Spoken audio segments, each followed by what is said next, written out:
கிறிஸ்து இயேசுவுக்குள் மிகவும் அன்பாய் அழைக்கப்பட்டு தெரிந்து கொள்ளப்பட்ட அன்புக்குரிய சகோதர சகோதரிகளுக்கு நம்முடைய பிதாவாகிய தேவனுடைய நாமத்தினாலும் நமது ஆண்டவராகிய இயேசு கிறிஸ்துவின் நாமத்தினாலும் அன்பின் வாழ்த்துக்கள். What pastor Russell set.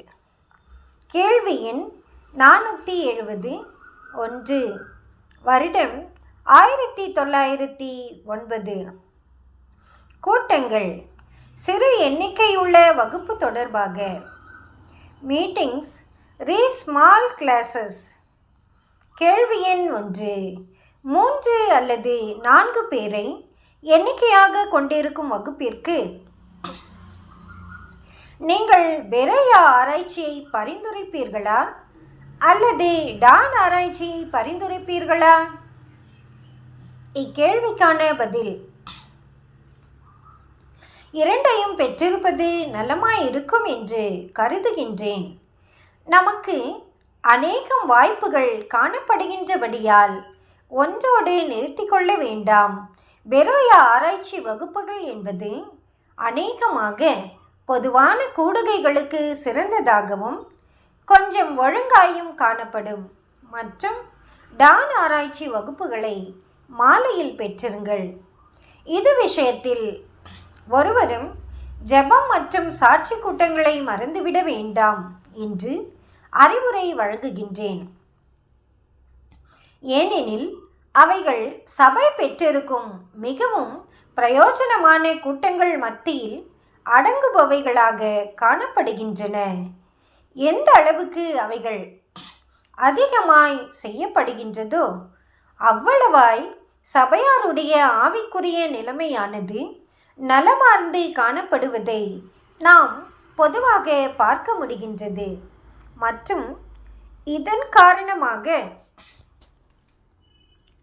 முடிந்த மட்டும் ஜெபம் மற்றும் சாட்சி கூட்டங்களை மறவாமல் இருங்கள்.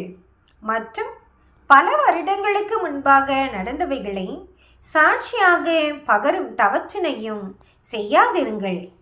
ஒரு வாரத்திற்கென்று ஒரு தலைப்பை பெற்றிருங்கள் மற்றும் முடிந்த மட்டும் அத்தலைப்பு தொடர்பாகவே உள்ள சாட்சிகளையும் கொண்டிருங்கள் என்று நாம் யோசனை தெரிவிக்கின்றோம்.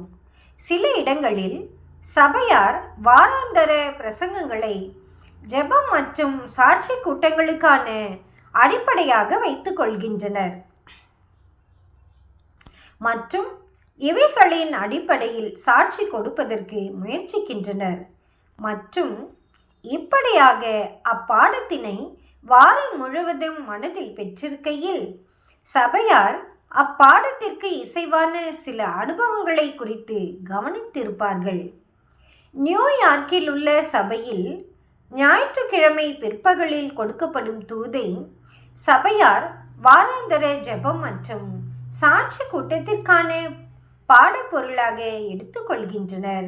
மற்றும் பிற்பாடு அவர்கள் ஞாயிற்றுக்கிழமையிலும் திங்கட்கிழமையிலும் செவ்வாய்க்கிழமையிலும் மற்றும் புதன்கிழமையிலும் 4 நாட்களாக தங்களது அனுபவங்களை பாடப்பொருளின் அடிப்படையில் கவனிக்கின்றனர்.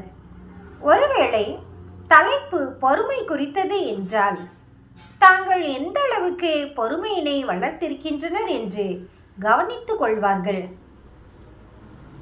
மற்றும் பொதுவாகவே அவ்வேளையில் அது தொடர்பான ஏதோ ஒரு அனுபவம் காணப்படுவதையும் காண்பார்கள்.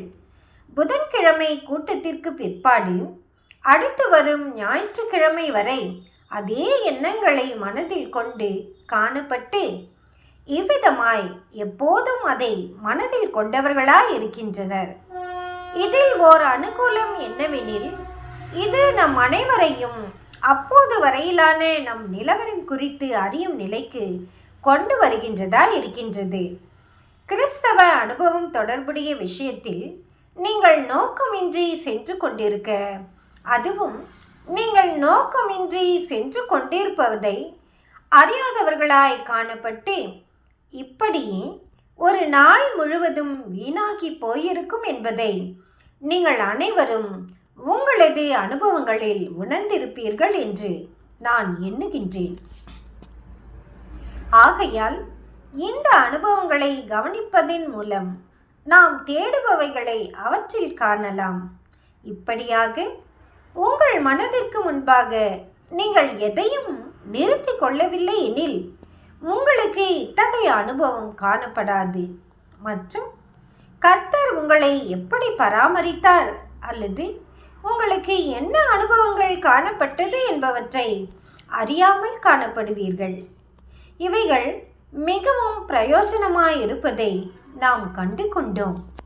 தேவன் தாமே இந்த வார்த்தைகளை ஆசீர்வதிப்பாராக. ஆமேன்.